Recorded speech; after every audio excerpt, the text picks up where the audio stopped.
우리 오늘 본문의 말씀을 가지고 지혜 있는 성도라고 하는 주제를 가지고 함께 은혜를 나눠보고자 합니다. 지혜와 이 지식은요, 성은 같지만 그 내용물이 조금 달라요.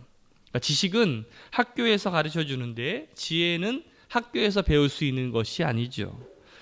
이 제도권 교육은 어떻게 보면 성적 올리기와 또 어떤 점수 따기 위주의 교육이라고 할 수가 있을 거예요. 그러다 보니까 어떤 틀에 박힌 어떤 인재를 만들어내는 데에만 집중합니다. 그런데 지혜는 조금 다른 거죠. 지식은 과거지만 지혜는 미래다라고 하는 책이 있어요. 이 책에서 지식은 지혜가 아니다라고 말하면서 특히 이제 지식을 습득하는 방법으로 지혜를 얻을 수는 없다라고 말씀하고 있는 그런 책인데, 특별히 이 책 가운데 제 마음속에 참 와닿았던 거는 뭐냐면 지혜롭지 않으면 행복할 수 없다라는 그 내용이 제 마음속에 참 많이 와닿았던 것 같아요. 지혜롭지 않으면 행복할 수 없다. 이 수준 높은 이야기를 여러분들 알아들으시겠습니까? 지식이랑 지혜라는 두 사람이 산에 놀러 갔습니다. 근데 거기서 호랑이를 만나게 된 거예요. 난리가 났습니다. 그러자 이 지식이가 내가 도망쳤을 때 살아날 수 있는 확률과 그 시간을 계산합니다. 계산 결과가 나왔어요. 아무리 빨라도 100m 이내에 잡아먹혀 죽는다는 사실을 깨닫고 절망합니다. 그런데 이 지혜는 그 옆에서 신발끈을 다부지게 메고 있는 거예요. 지식이가 그 지혜를 보면서 이렇게 얘기합니다. 야, 아무리 그래봤자 소용없어. 내가 계산을 해봤더니 우리는 100m 가기 전에 호랑이 밥이 될 수밖에 없어. 딱 이렇게 이야기합니다. 지혜가 고개를 끄덕이며 이렇게 말합니다. 네 말이 맞아. 하지만 난 너보다 한 발자국만 앞설 거야. 내가 너보다 한 발자국만 앞서면 너는 잡아먹히고 나는 살 수 있어. 좀 씁쓸하지만 지혜가 지식이보다는 좀 난 것 같아요. 제가 좋아하는 작가 가운데 아웃라이어, 그리고 다윗과 골리앗을 쓴 그 말콤 글래드웰이라고 하는 그 작가가 있습니다. 최근에 그 타인의 해석이라고 하는 책을 냈는데 제가 요즘에 그거를 읽으면서 참 재밌게 보고 있어요. 그런데 제가 그 책을 이제 쫙 보다가 서문에 보면은 그 번역자가 이 작가를 이렇게 소개하는 내용이 쭉 나오는데 이 작가를 이렇게 소개하더라고요.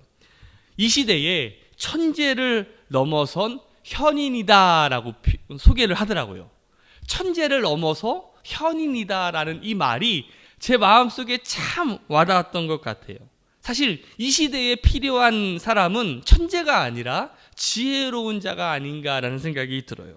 제가 지난주에 진짜 성도가 되자라고 말씀을 함께 나누었었는데 어떻게 보면 진짜 성도란 바로 지혜로운 성도가 아닐까. 우리 이러한 시기에 우리에게 정말 필요한 사람은 바로 지혜로운 사람이 아닌가라는 생각을 해보게 됩니다. 오늘 본문의 말씀의 3절 말씀에 보면 지혜와 지식이라는 이 두 단어가 나옵니다. 우리 한번 3절 말씀을 같이 한번 읽어볼까요? 시작. 아멘. 헬라어 원문에 보면 이 지혜는 소피아라고 번역이 되어 있고 지식은 그노시스라고 번역이 되어 있어요. 이 지식이라는 것은 어떤 특수한 사실에 대한 어떤 명료한 인식을 강조한 것이라면 지혜는 좀 더 어떤 지식보다는 더 넓은 개념으로 어떻게 보면 지식을 바르게 사용할 수 있는 능력, 어떤 판단력, 적용력이라고 할 수가 있겠지요. 오늘 사도 바울이 오늘 본문의 말씀에서 이 두 단어를 언급한 이유가 있습니다. 그것은 제가 앞서서도 말씀을 드렸지만 이 골로새 교회에 이단이 침투하게 되었어요. 이단이 침투하게 되면서 그 교회가 흔들리고 또 어려움을 처하게 되었을 때 그 어려움을 극복하기 위해서 필요한 것이 제가 사람이라고 말씀드렸잖아요. 결국 그 위기를 극복할 수 있는 것은 사람이어야 되는데 어떤 사람이어야 되느냐? 바로 지혜로운 사람이어야 된다는 것이죠. 오늘 우리에게도 동일하게 적용할 수가 있을 것 같아요. 우리도 지금 이 어려운 때를 우리가 살아가고 있을 때 이 위기를 우리가 어떻게 극복해낼 수 있느냐 하면 바로 지혜로운 자가 우리의 어려움을 능히 이겨낼 수 있다라는 거예요. 오늘 저는 우리 새로운함께 성도들이 그러한 지혜로운 자가 되시기를 주님의 이름으로 축복합니다. 우리 옆 사람한테 한번 인사해 봤으면 좋겠어요. 지혜로운 자가 됩시다. 시작.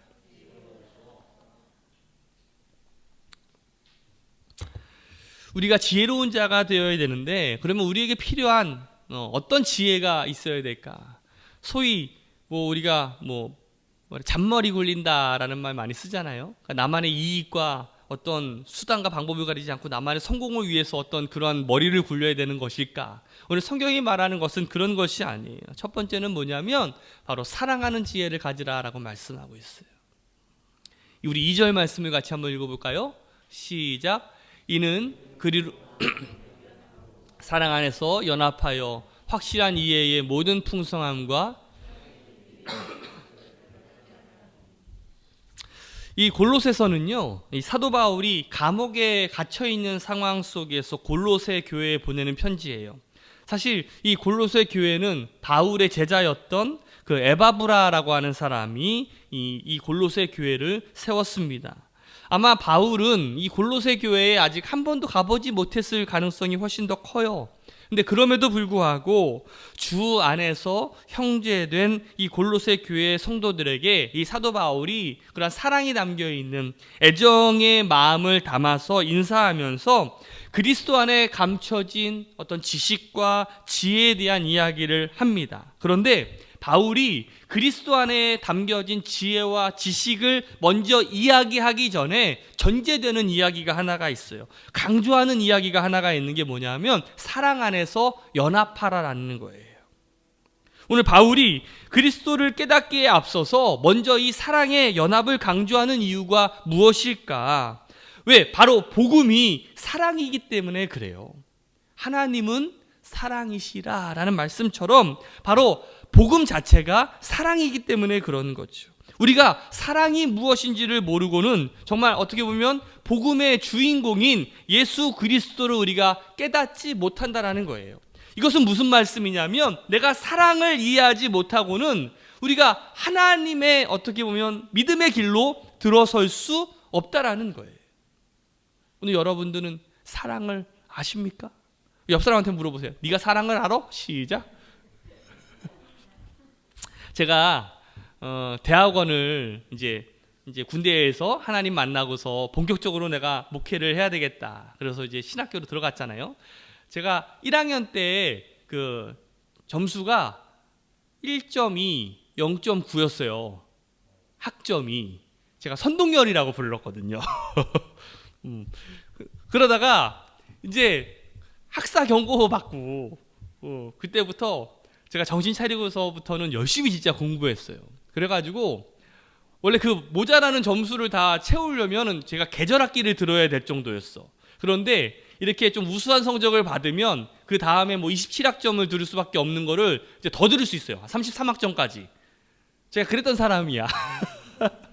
그리고서 제가 그냥 본대 학원에 이제 들어갔어요. 거기 박사과정에 들어가려고. 그래서 이제 박사과정까지 이제 통과가 돼가지고 이제 박사과정을 딱 했어요.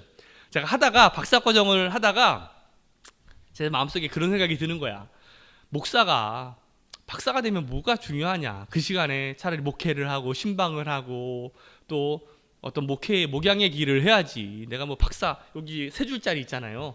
제가 그때 보니까 목사님들이 그때 한창 이 목사 가운에 이 3줄짜리 이렇게 딱 이렇게 입고 하는 그 모습을 보면서 제 마음속에 참 마음이 안 좋았었어.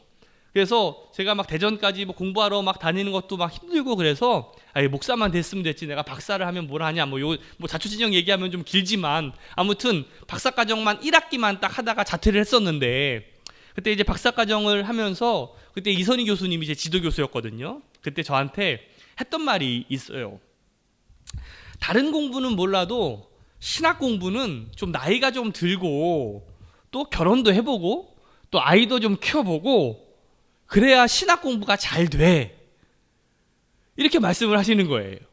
저는 그때 엄청 그냥 그때는 학구열에 불타가지고 한창 젊은 때 아니겠어요? 막 열심히 공부하고 막 했는데 갑자기 그 말씀을 하시니까 막 김도 빠지고 뭔가 왜 그러시나라는 생각을 해봤는데 지금 와서 생각해 보니까 그게 맞는 말씀인 것 같아. 뭐 다른 공부는 몰라도 신학이라고 하는 공부는 어떤 인생 경험을 조금 쌓고 또 많은 사람을 좀 만나면서 사랑도 해보고 배신도 당해보고 또 아픔도 경험해보고 또 사랑하는 배우자 만나서 결혼도 해보고 아이를 좀 키워봐야 어떻게 보면 이 신학이 무엇인지를 조금 이렇게 깨닫게 되는 것 같아요. 그러니까 처음에 이 성경 말씀을 봤을 때랑 지금 제 나이 때의 성경 말씀을 좀 읽어보니까 깊이 느껴지는 바가 조금 더 이제 강해지는 것 같아. 정말 내가 자녀를 키워보니까 정말 하나밖에 없는 그 독생자 예수님을 우리의 죄를 위해서 보내주신 그 마음을 내가 이해하겠더라고. 여러분들 삼시세끼라고 하는 그 예능 프로그램 보십니까? 제가 어쩌다 가끔 이제 보는데 그 차승원이 했던 말이 제 마음속에 와닿아요. 거기 고3짜리 딸이 있대요. 근데 그 딸을 위해서라면 내가 혹시 걔를 위해서 죽을 수 있는 기회가 있다면 내가 기꺼이 내 한 목숨 죽을 수 있겠구나. 그 이야기가 저도 똑같은 것 같아요. 그제서야 진짜 사랑이라는 것이 무엇이고 그 사랑하는 사람을 위해서 내 목숨까지도 이렇게 바칠 수 있다라는 것. 그제서야 저 십자가의 사랑이라는 의미가 과연 어떤 의미인지 얼마나 그 사랑이 큰지를 제가 이렇게 깨닫게 되는 것 같아요.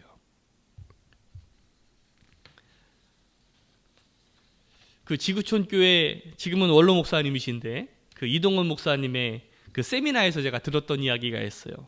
어떤 선교사님의 이야기였는데 그 미국에 요한복음 3장 16절 아줌마가 있대요. 어떤 아줌마가 있다고요? 요한복음 3장 16절 아줌마야. 이 별명을 가진 어떤 자선 사업을 하시는 부인이었는데 그 도시의 고아원에 한 아이가 있었어요. 한 10살 정도 되는 아이가 있었는데 그 어린 소년이 이제 내가 독립해서 한번 살아보겠다 하면서 무작정 고아원에서 나와가지고 이제 뭐 신문 배달 뭐 여러 가지 어려운 허드렛 일을 하면서 이제 자신의 삶을 이렇게 살아가는데 추운 겨울날 너무 돈도 못 벌고 너무나 배고프고 너무나 힘들고 그러다가 지나가는 그 경찰관을 만나게 됩니다. 그래서 그 경찰관한테 조금 도와달라고 이야기를 해요. 그래서 이 경찰관이 어떻게 도와줄 수 있을까 고민을 하다가 그때 생각이 나는 거예요. 그 마을에 요한복음 3장 16절 부인이 아줌마가 있다라는 것을 깨닫고 그 소년에게 그 집을 알려줍니다. 저쪽에 골목에 가면 세 번째 집이 그 요한복음 3장 16절 부인의 집인데 초인종을 누르고 누구냐고 그러면 요한복음 3장 16절을 이야기를 하면 문을 열어주고 해준다는 거예요. 한번 가보라는 거죠. 그래서 그냥 뭐 속는 셈 치고 그 집에 갔습니다. 초인종을 딱 누른 거예요. 초인종을 딱 누르자마자 그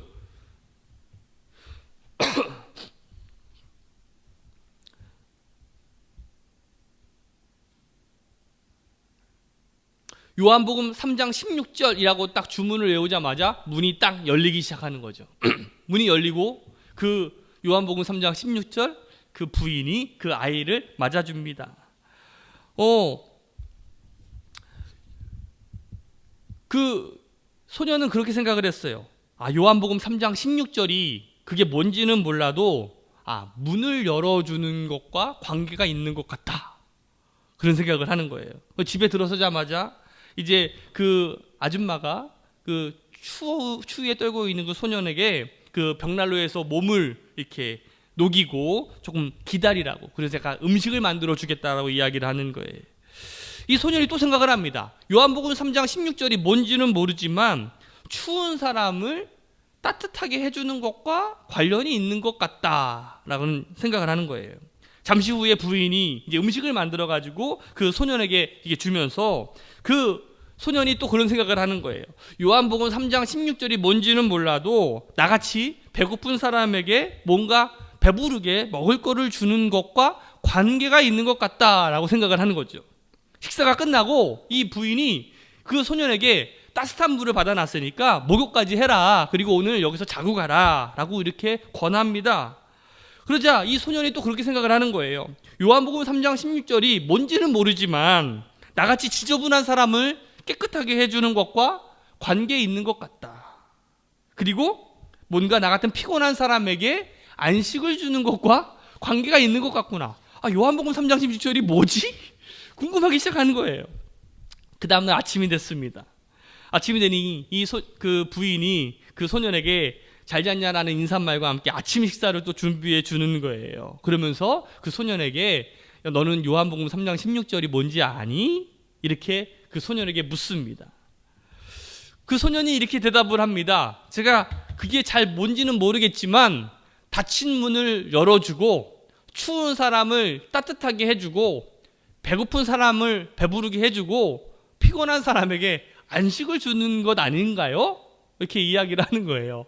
그러자 그 부인이 그래 그것도 맞지. 그런데 한 가지 더 있단다 하면서 성경책을 펴주면서 요한복음 3장 16절을 읽어주는 거예요. 하나님이 세상을 이처럼 사랑하사 독생자를 주셨으니 이는 그를 믿는 자마다 멸망치 않고 영생을 얻게 하려 하심이니라.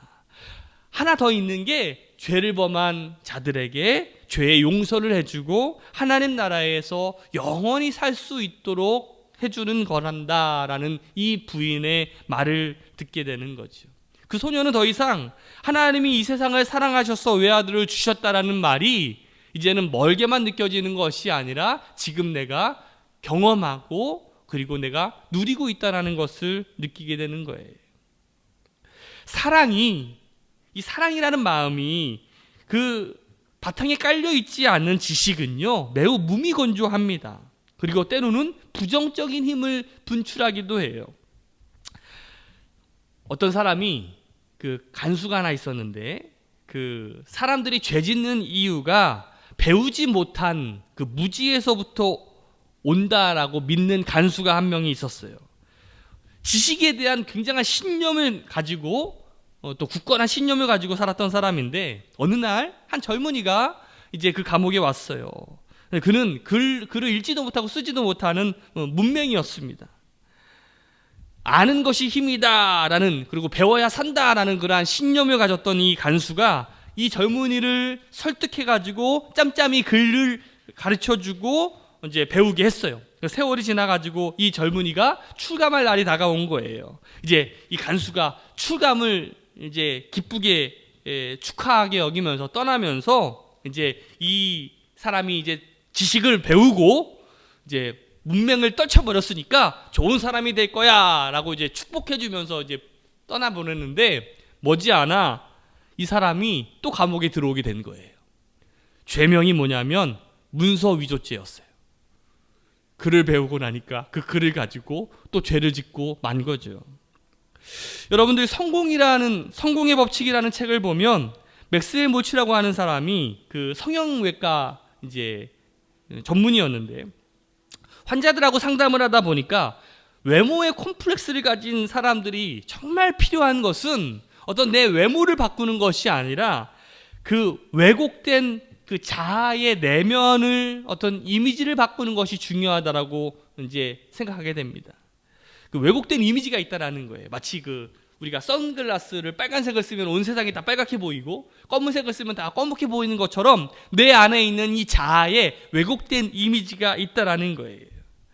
우리도 이 잘못된 그런 왜곡된 이미지로 인해서 사랑하지 말아야 될 것들을 우리가 사랑하면서 살아간다는 거죠. 아니 오히려 사랑하지 못하고 사랑받기만 우리가 갈구하면서 이 세상을 살아가고 있다는 거예요. 사랑해야 할 것을 사랑하는 것이 지혜라는 것. 성경이 말하는 지혜로운 것은 뭐냐면 먼저 다가가고 먼저 손 내밀고 먼저 베푸는 것이 사랑이다라고 말하고 있어요. 오늘 우리가 사랑해야 될 것이 뭡니까? 그리고 우리 사랑해야 될 우선순위가 있잖아요.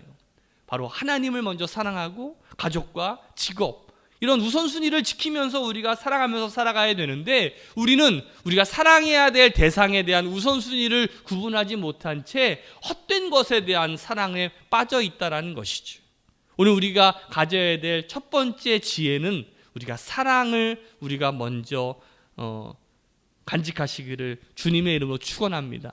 두 번째로는 우리가 배워야 될 지혜는 믿음을 세우는 지혜입니다.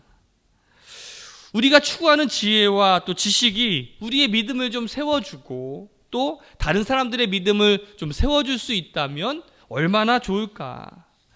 근데 마태복음 7장에 보면요, 지혜로운 건축자에 대한 이야기가 나와요. 우리 24절부터 우리 26절, 27절까지 말씀 한번 같이 읽어봅시다. 시작. 그러므로 누구든지 나의 이 말을 듣고 행하는 자는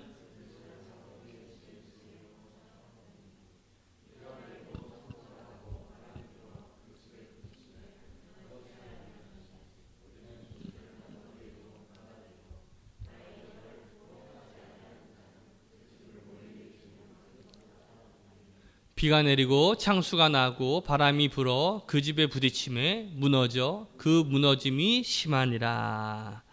이 지혜로운 자는요, 그 집을 반석 위에 세운다라고 말씀하고 있어요. 반석이라는 말은 바로 그리스도인들이 집을 세울, 어떻게 보면 건축의 터전이라고 할 수가 있겠죠. 그러니까 우리가 그리스도 되시는 그 반석 위에 믿음의 집을 이렇게 차곡차곡 세워 나가야 되는 거예요. 이 가운데는 여러분들 가운데 어떤 믿음의 기초를 지금 다지는 분도 있고요. 어떤 분은 이제 집을 짓기 위해 땅을 파는 사람들도 있을 수 있어요. 어떤 사람은 여러분들 벌써 5층짜리 빌딩을 저 나가는 사람들도 있겠죠. 가급적이면 여러분들이 102층 되는 엠파이어 스테이트 빌딩보다 더 큰 믿음의 집을 좀 세워나가시기를 주님의 이름으로 축복합니다. 여러분들 상태는 어떠세요? 여러분들의 마음속에 지금 반석 위에 지금 어느 정도 집을 짓고 있습니까? 이 바울이 고린도전서 3장에서 보면 이렇게 이야기를 합니다. 우리 한번 10절과 11절 말씀 읽어봅시다. 시작.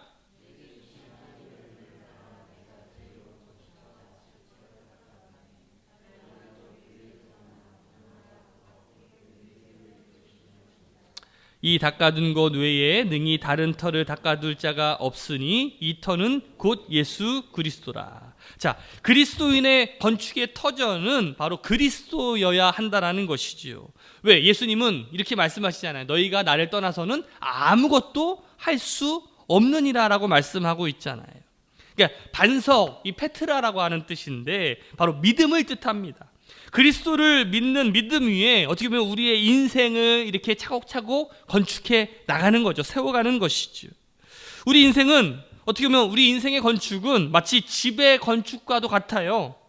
우리가 우리의 인생의 집을 건축할 때 그냥 마음대로 건축하는 것이 아니라 우리의 집을 예수 그리스도라고 하는 그런 반석 터전에 우리가 세워야 된다는 것이죠. 그러면 우리가 어떻게 건축하는 것이 이 반석 위에 세우는 것일까?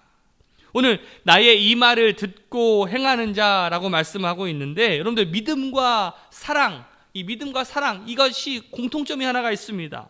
이것은 명사지만 사실 그 의미가 정말로 나타나기 위해서는 동사여야 된다는 것이죠. 믿음, 사랑 이걸로만은 의미가 없어요. 이것이 동사로 우리에게 부어지게 될 때 사랑하고 믿음 생활할 때 그때서야 진짜 의미가 나타난다는 것이죠. 오늘 사도 바울이 이 말씀에 이 건축물에 들어가야 될 재료를 이렇게 보충 설명하는데 고린도전서 3장 12절과 13절 말씀이에요. 같이 읽어봅시다. 시작.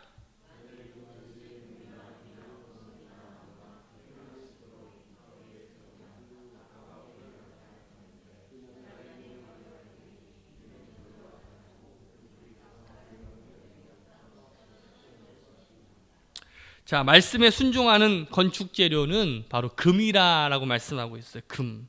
그러니까 불로 연단한 금이죠.